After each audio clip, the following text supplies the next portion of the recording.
So a little about 50-minute recording, an overview kind of composing in music and films. And it's a huge topic, as you can imagine. So we're going to hit on some highlights and see what you guys think. We got a little bit of time at the end for conversation and stuff too. So welcome.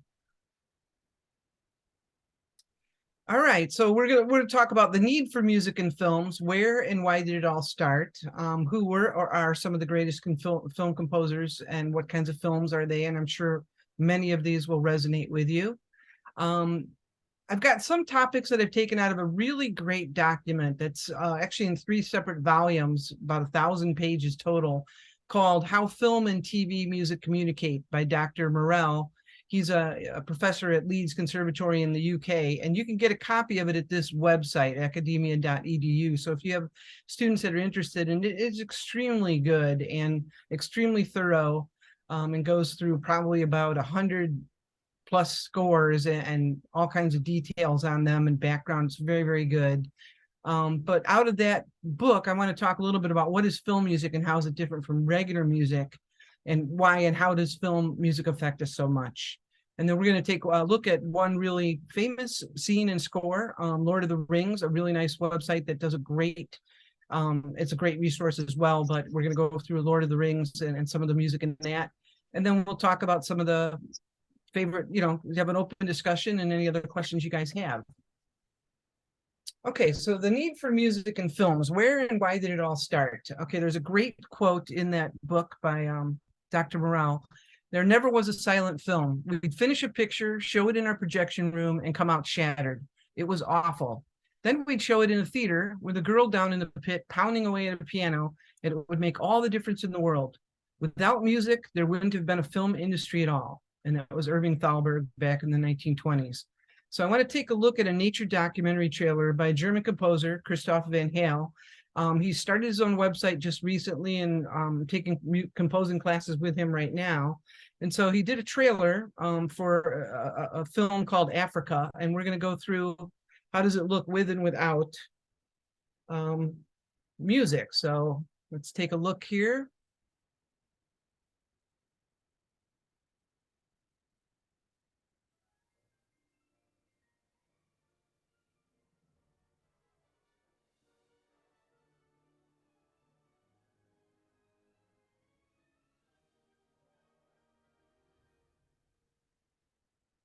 All right, and so now with the music behind it.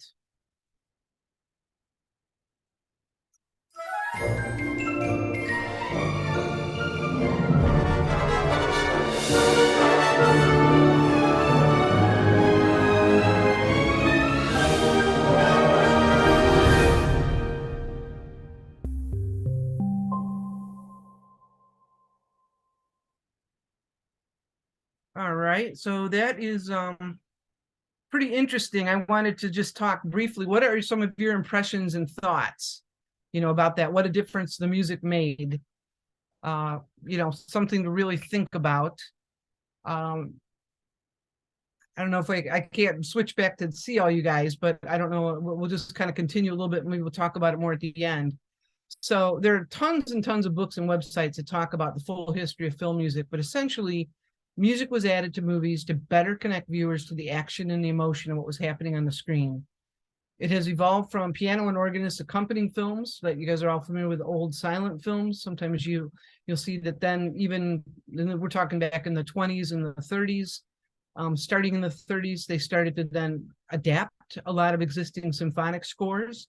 And then starting in the 30s, they actually hired bona fide orchestral composers to come up with detailed scores that actually match the music, and full orchestrations, today's sound design, a lot of electronic music as well. So how is this film music different than regular, what I would call performance music, orchestral, symphonic, band, or even electronic? Its purpose is to serve the story of the film. And some of the key concepts are we aren't actually there in the movie. So music helps us to think we are actually there in the movie on the set, feeling the emotions along with the characters, or even just placing us there in the surroundings if there are no characters, and putting form to our own emotions. The famous film composer Bernard Herrmann said, music may be considered the communicating link between the screen and the audience. So music is the ultimate emotional connector between you and the film. Obviously, if there's really great dialogue going on, sometimes there's not music, but it can draw you in. But the music is there to actually give you the emotional connection. So let's take a look at some of the greatest film scores, who some of these composers are, and the most famous film scores. So topping the list, and there's multitudes of lists out there, but at digitaldreamdoor.com, I thought this was one of the most comprehensive lists I found and resonated with me. So number one, Star Wars Episode 5 by John Williams. That one shows up to be probably the best, most famous score of all. But then you're going to see some names back from like the 30s and the 40s and 60s. So we're going to talk through some of these composers. Max Steiner was the composer for Gone with the Wind. Maurice Jarre, Lawrence of Arabia, To Kill a Mockingbird, Elmer Bernstein, The Good, the Bad, and the Ugly, Ennio Morricone. And that Bernard Herrmann we were talking about, a famous composer that composed a lot for a lot of the Alfred Hitchcock films. And then some more obscure ones, Nino Rota, Jaws, The Magnificent Seven, E.T., Batman, Here's the Lord of the Rings by Howard Shore. We're going to go over that a little bit more later. But you can just kind of walk through this immense list, and I'm sure we all have favorite scores. Dances with Wolves by John Barry is, super popular. All these, Braveheart by James Horner, Schindler's List by John Williams. I highlighted a couple in here too that were pretty interesting for people. We might know these folks more as, classical composers or not composers at all. Prokofiev actually, scored for Ivan the Terrible in 1944. And Charlie Chaplin, the background story on it was he didn't like a lot of the music that the composers were coming up with. So he wrote his own music and hired some orchestrators because he wasn't really formally trained in how to do the full orchestration. But he actually did write the music, maybe not the full orchestration, for Modern Times and a couple other ones. And again, Prokofiev had quite a few. Aaron Copland, you guys are familiar with that. Obviously, not more orchestral symphonic works, but The Red Pony is a great score, actually. And even Henry Mancini, Ralph Vaughan Williams, I didn't realize that he did any scores. Scott of the Antarctic, 1948. Again, some more Bernard Herrmann in here. Jerry Goldsmith's really big. This guy, Eric Korngold, shows up quite a bit. And even though he might not be in the top 10 list of all-time composers, he certainly did a lot of films. And then you can see Max Steiner, Citizen Kane, Bernard Herrmann again. And the list goes on, even to the modern stuff today. Harry Potter, a lot of John Williams, Forrest Gump, Silvestri. So I imagine all of us have a lot of famous favorite scores. I even added some of the next 20 that I would say some, and it goes on to about 150 in there, but like Shawshank Redemption, it's a super great score. Blade Runner, very, avant-garde, a lot of new electronics introduced. Tomkin, he was really big quite a bit, even though he doesn't show up, but his scores are quite immense too. So if you scan through this list, I'm sure we can talk about this a little more towards the end there. So let's take a look at some of these. Like I said, the top 10 greatest film composers. You may not be familiar with these guys too much. Max Steiner, who like I said, really was big in the 20s, 30s, 40s. He is one of the founders of film music as we know it today, along with the likes of Franz Waxman, Dmitri Tiomkin, and Eric Wolfgang Korngold. And a lot of these guys were immigrants from somewhere in Europe, could be Russia. I think Max Steiner was from Austria. A lot of them fleeing situations that were happening with the world wars and came over to America. Most of them started in New York and then eventually migrated out to California to get into Hollywood. So Max Steiner was nominated for 24 Academy Awards, winning 3 for The Informer, Now Voyager, and Since You Went Away. Some of the other ones really well known: King Kong, the original, Little Women, Casablanca, The Searchers, Summer Place, and Gone with the Wind. And then obviously John Williams, who is alive today, is considered to be the second greatest composer, but probably the foremost one today. He has scored over 75 movies so far. We all know him from the Star Wars, all the Star Wars, Jaws, Close Encounters, Superman, Indiana Jones, Jurassic Park, Schindler's List, Catch Me If You Can, 7 Years in Tibet, and the first 3 Harry Potter films too. And then some other composers jumped in. Another big one today is Hans Zimmer. He's probably third on the list. He's composed scores for over 150 films. His works are really notable for integrating electronic music sounds, traditional orchestral arrangements. Since the 80s, he's composed music for over 150. He's won 2 Academy Awards for The Lion King and Dune. And you'll probably know him from Gladiator, Last Samurai, beautiful score on Last Samurai, Pirates of the Caribbean, Dark Knight, Inception, and Interstellar, and Dunkirk. And then here's one that, through one of my classes with Chris Van Hal, the guy who composed that trailer that we just talked about, taking classes with him, we started studying some of Bernard Herrmann's scores. And he really is kind of overshadowed today. A lot of people are not too familiar with him, but he is really one of the greatest composers of all time. He collaborated a lot with Alfred Hitchcock, especially like The Man Who Knew Too Much. He actually is in that film as a conductor at the Royal Albert Hall. So if you ever get a chance to see that movie, check it out. He basically introduced a lot of new ideas, a lot of different concepts, and especially the use of I didn't write it in here, but a lot of ostinato type ideas, and really introducing, recurring themes that occur. And even like the Psycho scene was very, very, jarring with the strings and the tones they're using. And then he did a lot of Anna and the King of Siam, Ghost of Mrs. Muir, some sci-fi films he was involved in. His last film that he scored was Taxi Driver before he passed away. Ennio Morricone, one of my favorite ones too. He scored over 400 scores for cinema and TV, more than 100 classical works. One of the most prolific and greatest film composers of all time. You'll recognize a lot of these. Fistful of Dollars, For a Few Dollars More, The Good, the Bad, and the Ugly. You won an Academy Award for that. Beautiful score, Cinema Paradiso. Some more. The Battle of Algiers, I saw that movie a couple years ago, and I didn't even really put together that he had scored it. So that was interesting. And quite a few beautiful ones. Once Upon a Time in America is some of the most memorable, as well as The Mission, some theme songs that pop up quite a bit. A.R. Rahman is one today. He's an Indian composer, but he's quite large. And actually some of Slumdog Millionaire, you probably know him from that movie, or $1 Million Arm, and then 100-Foot Journey, and hundreds of Indian films. And so he's actually recognized as one of the foremost film composers in the world today. Another international one, Joe Hisaishi, I hope I'm saying his name right. He's dubbed the Japanese John Williams. He's a household name in his own home country, but huge leaders of fans. He's won 8 Japanese Academy Awards. I can just tell you the only score I've really started looking at in depth, but is absolutely gorgeous, is Princess Mononoke. And then some of the other ones here I'm going to explore more, but his stuff is just fantastic if you've never checked out his music.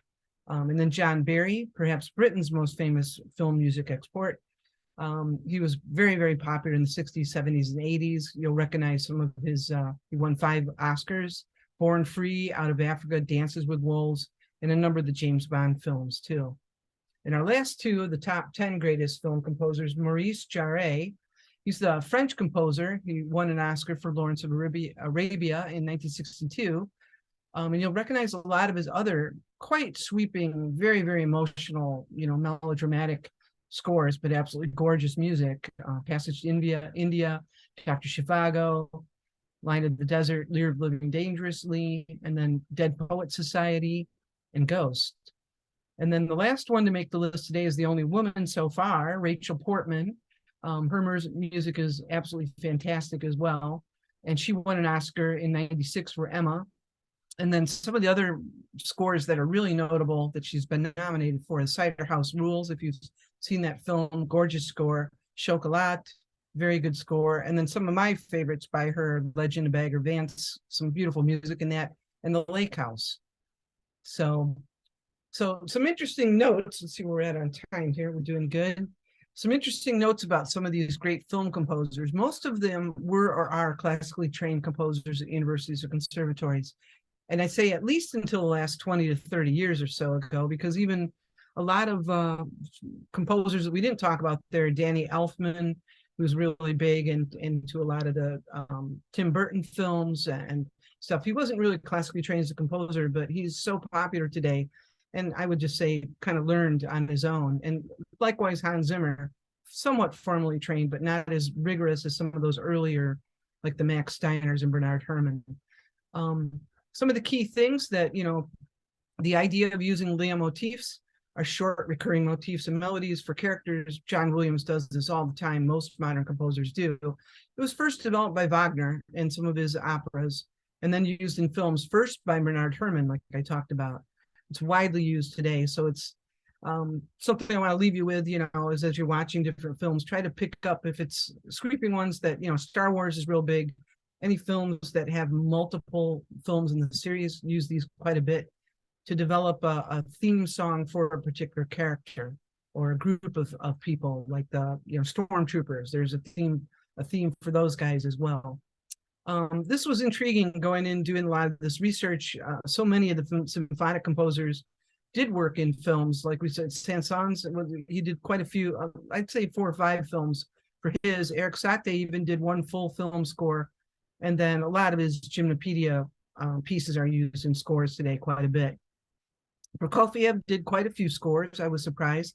And Shostakovich, 29 total films between 1919 and 71. So that was really interesting.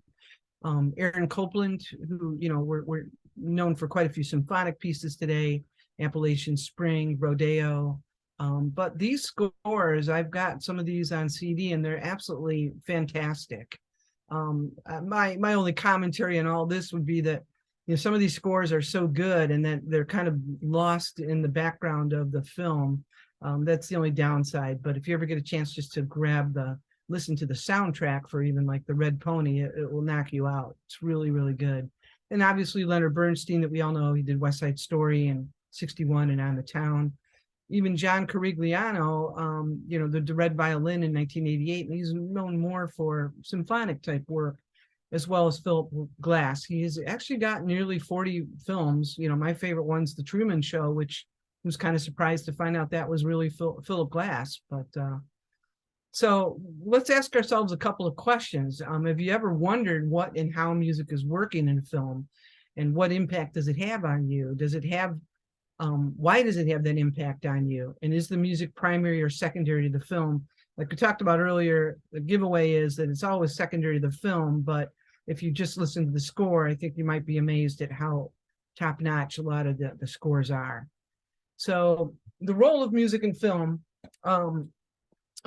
we've got, just to recap, we talked about this a little bit earlier. So its purpose is to serve the story of the film. We aren't actually there in the movie, so music helps us think we're actually there. It's the ultimate connector. So I do want to take a look here at, this is a great website. Let me pull it up here a second. If you're interested in this kind of stuff or have students that are interested, I highly recommend this YouTube channel, ListeningIn. It's absolutely outstanding, and they do a great job of the score. So we're going to take a look here, back it up here. Just watch this. It's about 12. How do you make music mean something? Go back, Sam!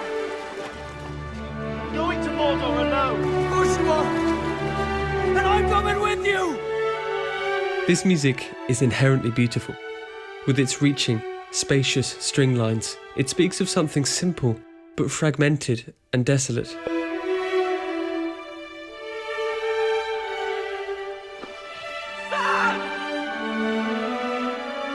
Out of context, it still moves us, but not as much as when we know where it has come from and where it needs to go.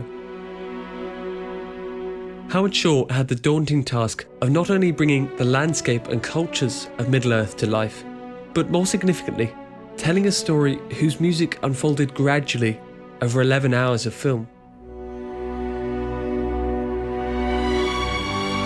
And at the centre of this story, he had to capture the lives, struggles and journey of 2 hobbits, whose music is based on a single theme, taken from the place where the journey began.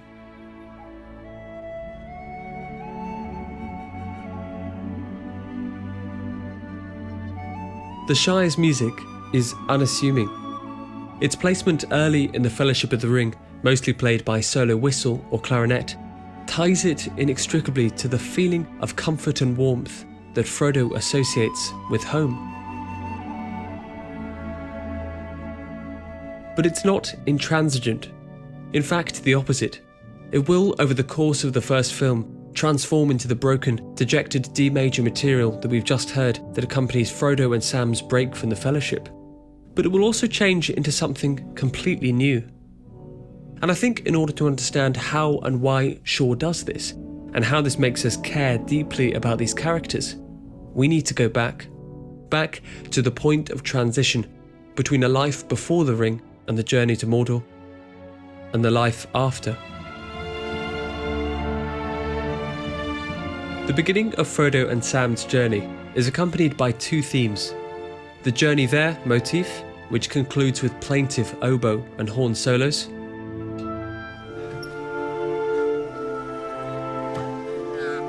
This is it. This is what? If I take one more step, it'll be the farthest away from home I've ever been. and after this, the Shire theme again, this time played by solo French horn underneath hymn-like chords.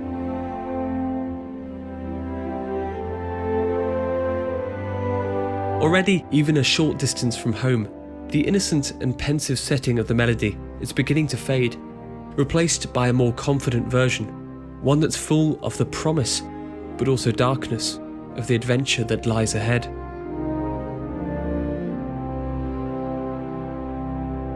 This theme won't appear again until Frodo reunites with Bilbo in Rivendell. Shaw gives us the hymn-like version of the Shire theme here, with the melody played by strings and solo clarinet. It seems a little more elegant with Bilbo, Shaw explains. I couldn't use the whistle here, it's too tender a scene. The tenderness in the music comes from the warm string writing, but also the small elaborations on the melody. Inflections which add humanity to the sound, like a singer improvising on a melodic line. The theme is becoming more complex and the harmony richer as Frodo begins to understand the emotional and physical burden he is carrying.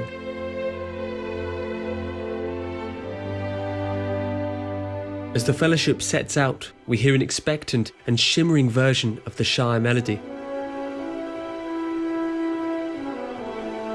In a completely new orchestration played on the French horn, which is followed directly by the Fellowship theme.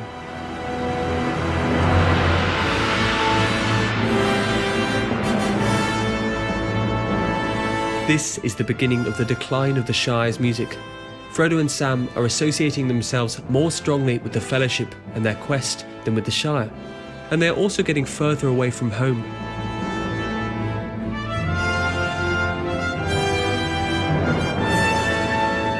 In fact, the renditions of the Shire theme become increasingly scarce, appearing mostly when Frodo and Sam reminisce, or when something associated with their home is lost, forgotten, or broken.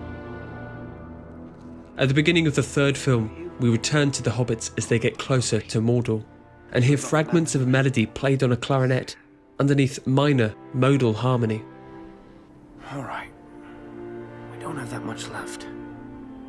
We have to be careful. The clarinet is searching for the Shire's melody, but is unable to find it, as if reaching for something in the darkness.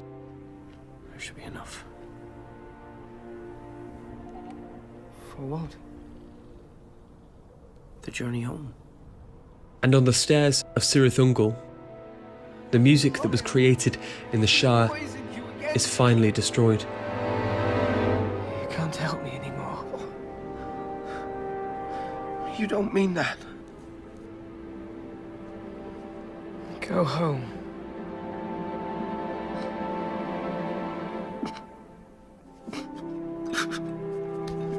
Again, searching clarinet, string and cor anglais lines mark out shards of the Shire's theme, dissolving as soon as they appear.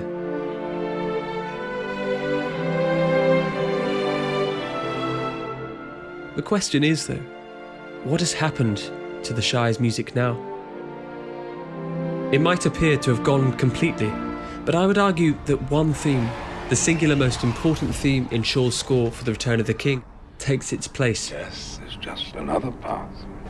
As Gandalf and Pippin shelter behind the quickly failing defences of Minas Tirith, soft choral chords accompany Gandalf's comforting thoughts, hanging effortlessly on his words. And then you see it. In a warm C major, Shaw introduces the Grey Havens, played by cellos in unison. White shores. And beyond. A far green country. Into a swift sunrise. This has the same feeling of comfort that we experience when listening to the Shire's music. And although they're not necessarily linked yet, there is a moment in The Return of the King that ties them indefinitely. At the end of their journey, at the point furthest away from home, Frodo and Sam collapse out of exhaustion. But Frodo tries to push on, crawling forward, accompanied by the simple, pure tone of a whistle, playing in D major. The simplicity of the Shire and of their lives before still lives in the sound of this instrument, but the memory of home is so faint that the melody again can't be found, only an impression of the Shire's music. It has come so far. Do you remember the taste of strawberries? Oh, Sam. I can't recall the taste of food. Shaw gives a tender, operatic reading of this scene, moving between different modalities and keys as Frodo talks of the darkness inside his soul. Naked in the dark. Then let us be rid of it. And out of the outline of the Shire's music, as Sam summons the strength to carry Frodo, comes the second rendition of the Grey Havens. But I can carry you! Come on! Still in its rich C major, now played by horns and trumpets.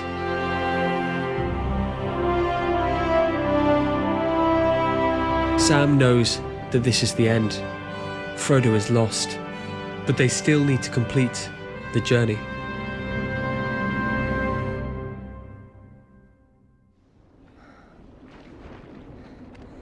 I can see the Shire. Brandywine River. What makes music mean something?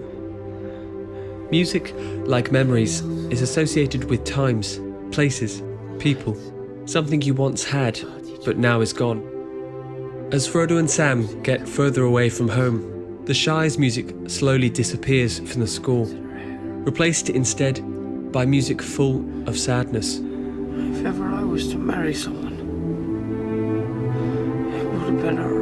But this music is also comforting, existing in the space between joy and sorrow, a feeling that can only come at the end of a journey that has fundamentally changed who you are.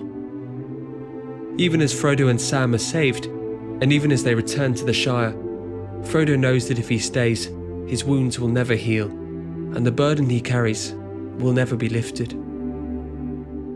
He knows that he has to leave into the West in order to complete his story. Howard Shaw has, over the course of 11 hours, mapped out a musical journey that is leading to one point. All of the music, the Shires, the Fellowships, even the music of darkness, distilled into one piece of music, heard as Frodo leaves his friends behind, left to exist only in the memories of those who remain. And that music is the third and final time we hear the Grey Havens, now finally in D major.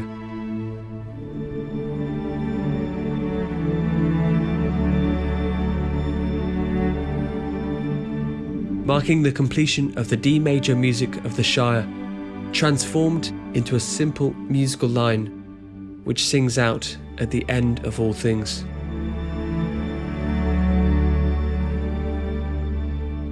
This is why we care. This is the completion of the journey.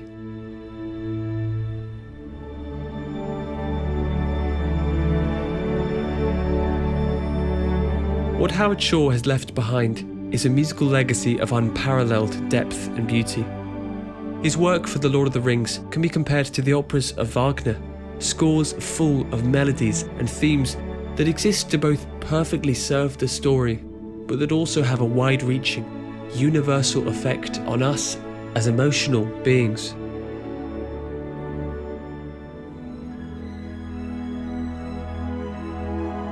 And I think that's what all art, all good art, does well. It speaks to us about humanity and gives us the greatest reason to have hope as we all embark upon our own journeys through life.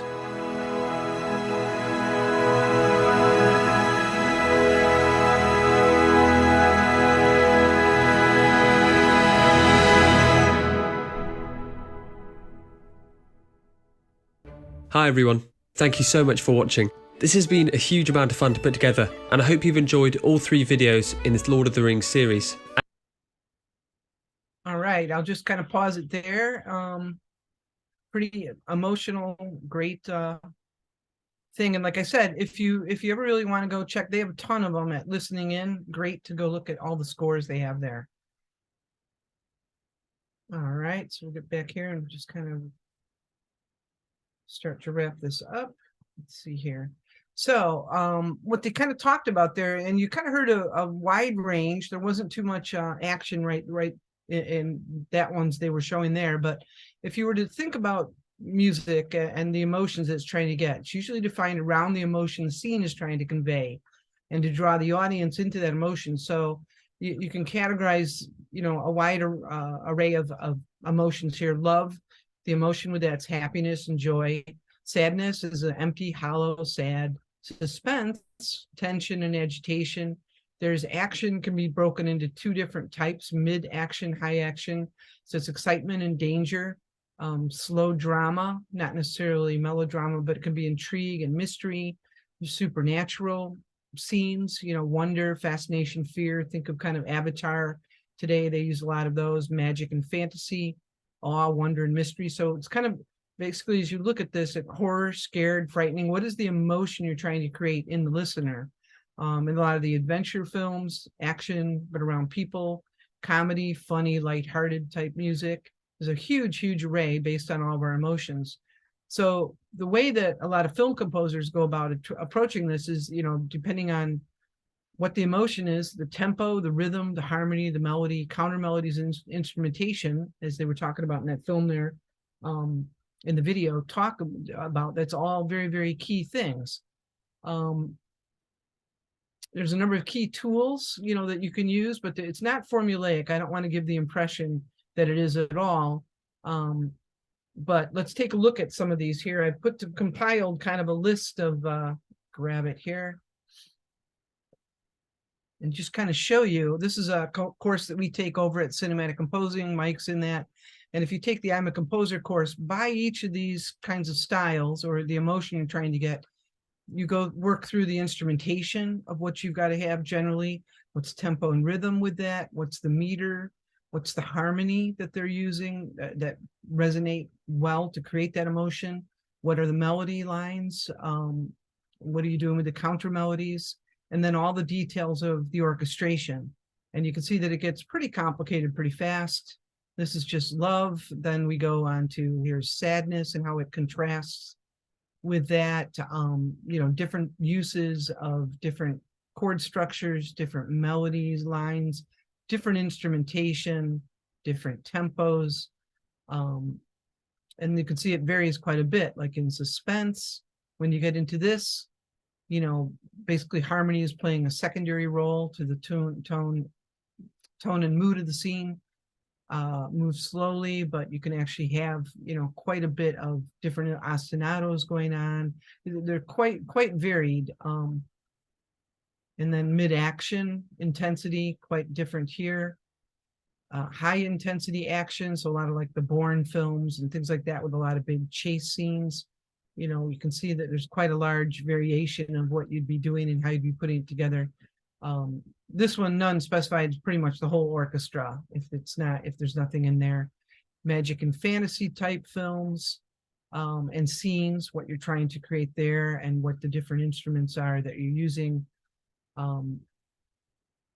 Over here in the orchestration, a lot of different instrumentation, celesta, vibraphones, glockenspiel, triangles, choirs, pit strings, adventure hero type scenes have quite a different, again, structure entirely here. We've got some additional notes down here that we cover in the class and everything. Adventure villain, because there's heroes and then there's villains. So it's kind of the same design, but different structure and different mood that you're trying to go for. And the actually interesting thing when you're trying to write to a villain, you know, there the music is, the emotions you're trying to have are danger and repulsion of it, but you know, it's a fine line to walk there. And then comedy, kind of the last main category. So there's a lot more to cover in this. I know we'd run out of time to cover it all today, but we can talk about it more if you have questions on that. But I just thought I'd show you the large diversity of things you have that film composers go through. So we've covered a lot of ground today. I know we've got about 20 minutes left. I just wanted to show you that, you know, there's different websites that a number of us, me and, you know, Mike, who's on here, a number of other folks, cinematic composing is kind of where I started my journey on this a couple of years ago. Chris Van Hal taught it, cinematic composing. Now he's doing some additional classes. He was the film that we did at the beginning there. And another great film composer, does a lot of stuff on PBS, Guy Milkamore. He has a number of classes that he teaches as well. So there's a lot of places for students to go to, or even if you're interested in taking some classes, they're really good, mostly self-paced. So it's great. And so I guess we'll stop that part of it and kind of go to, let's go back. Let me stop sharing the screen here a second. If I can go back to the Zoom. Hold on one second. There we go. Stop sharing and we'll go back. There we are. So what kinds of, what do you guys think? What kinds of questions do you have? I know it's a huge, huge topic. So what did you think? First of all, you can unmute yourself so we can have a Yeah, conversation. sure. Do a discussion now for it. Yeah. Yep. I will probably not record this part. Do you want us to record this part, or? I would say you could stop the recording Yeah. now. Okay. Let me pause that. But you can start your discussion. Well, I want to Sure. say thank you, and it's very